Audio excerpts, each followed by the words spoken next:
ไปเหี่ยมดมันก็บ่เป็นพยาธิถ้ามันลุยไปเหี่ยมดบ่ม่วนบ่มีพับบ่มีที่งอหมู่เนี้ยมันจะเป็นกู้คนบ่ต้องไปพนธนาว่ามันเป็นกรรมเป็นเวรเฮาลุกก็ยากนั่งก็ยากเฮาใจเปิ้นมาเมินมาแล้วตบไปตบมาสารพัดอย่างลาบลาฝืนต่อธรรมชาติไปตีมวยกาเตะฟุตบอลนี่กาปวดให้พอดีก็เอาน้ำเขายาเขาใส่เพื่อมันเข้มแข็งขึ้นมาเฮาใจมันนักลำไปเมินเข้ามันก็ล่อยหล่อลงไปเพราะฉะนั้นเกี่ยวกับแขนกับศอกคนเฮานี่มีพยาธิ108ปันกับประการเป็นขี้หาก2 กองเป็นหมองข้อเป็นตาต้อหัวเมาเป็นลมเศร้าฟีมาเป็นปากหลายรูเป็นหูยินสะปะสะปืดถ้ามันงอกออกมาแล้วมันก็เป็นพยาธิแล้วบางคนบ่เข้าใจเฮ้ยเกี่ยวเป็นพยาธิ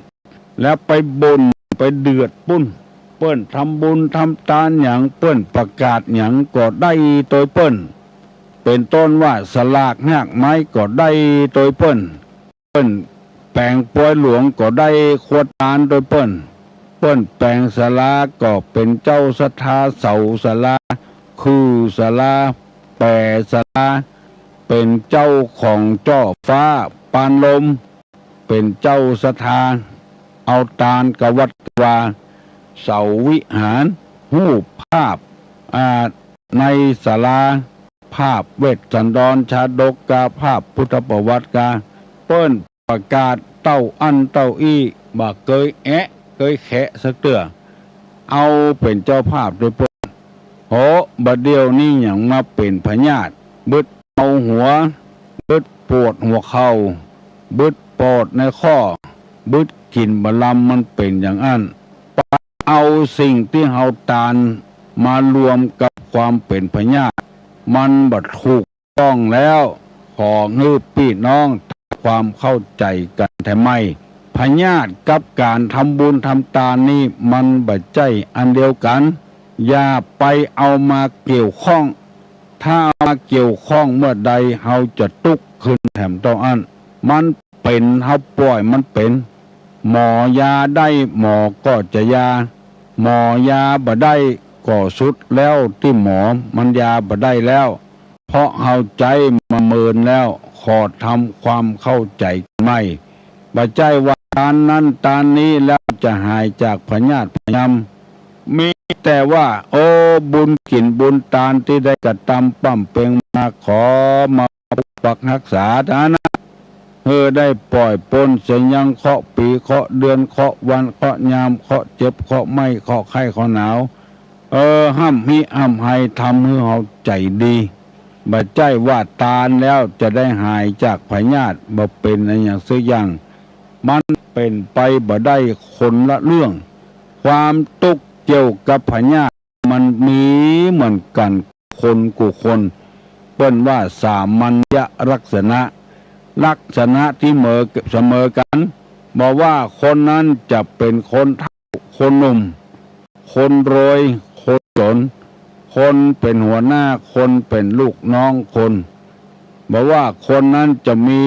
IQสูงปานใดIQต่ำปานใด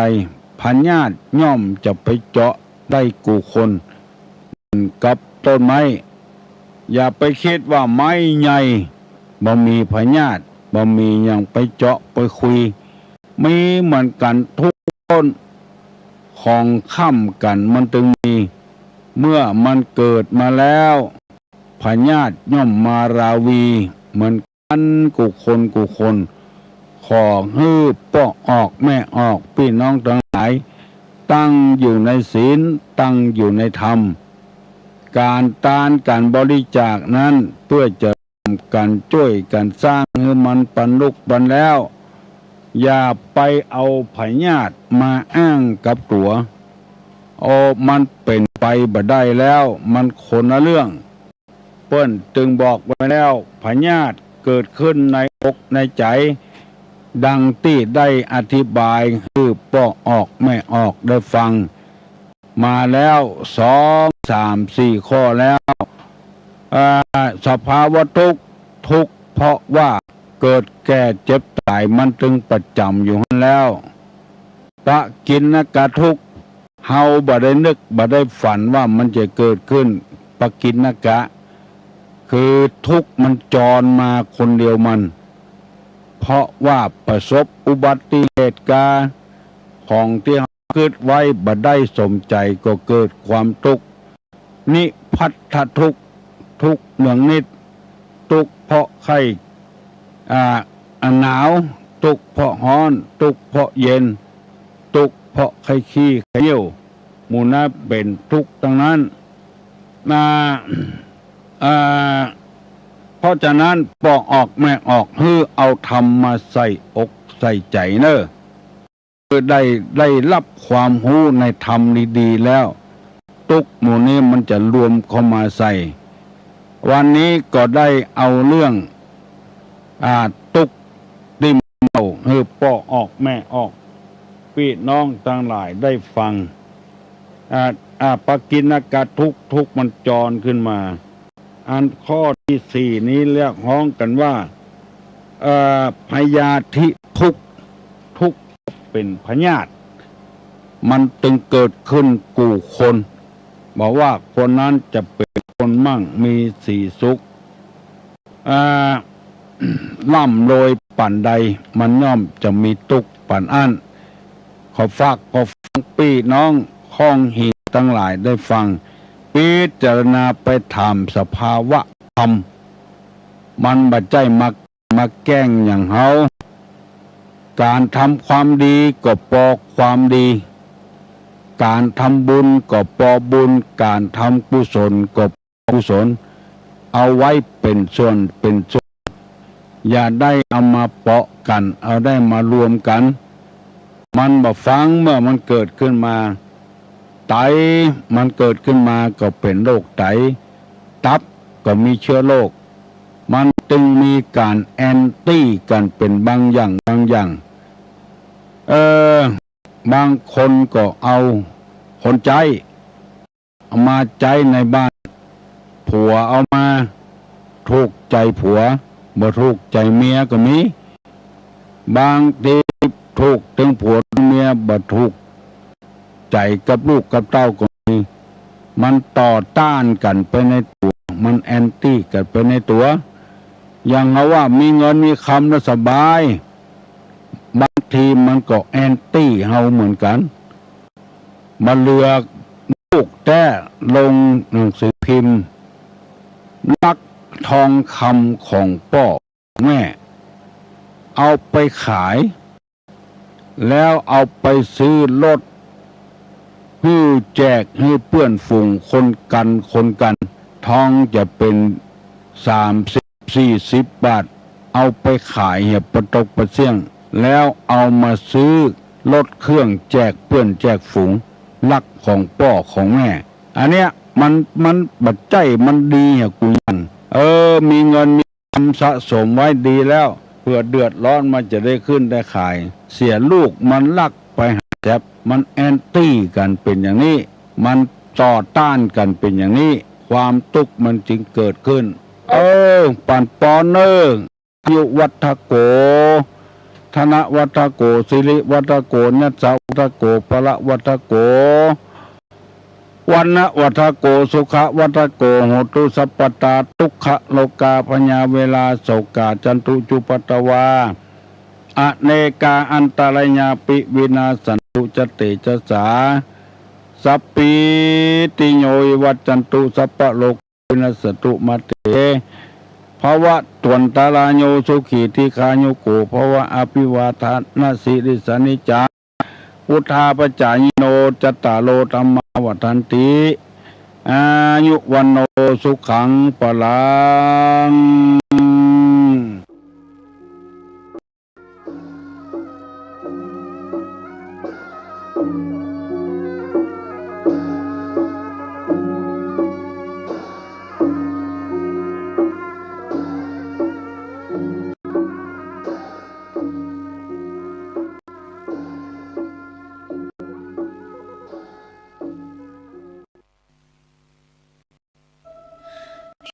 น้ำตาหลั่งรินท่วมแผ่นดินเมื่อได้ยินข่าวเศร้าวิปโยคใหญ่น้อมดวงใจทรงเสด็จสู่ฟ้าไกลองค์เจ้าฟ้าพัชรกิติยาภาผู้ทรงธรรม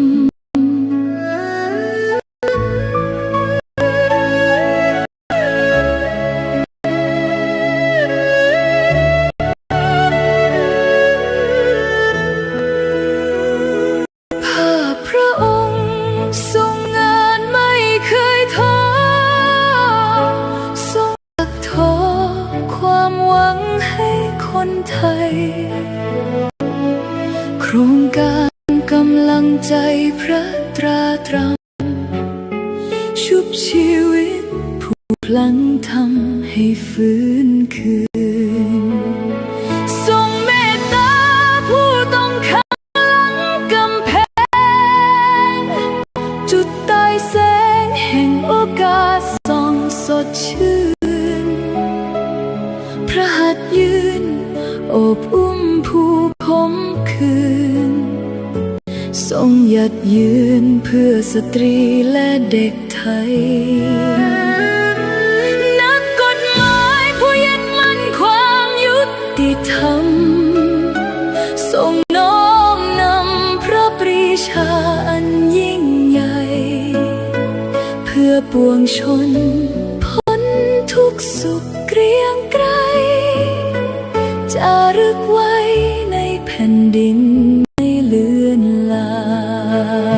งพระคุณงามความดีที่ทรงสร้างเป็นแนวทางส่องสว่างไม่จืดจางขอน้อมกราบทรงเสด็จสู่ฟ้ารางสถิตข้ามฟ้า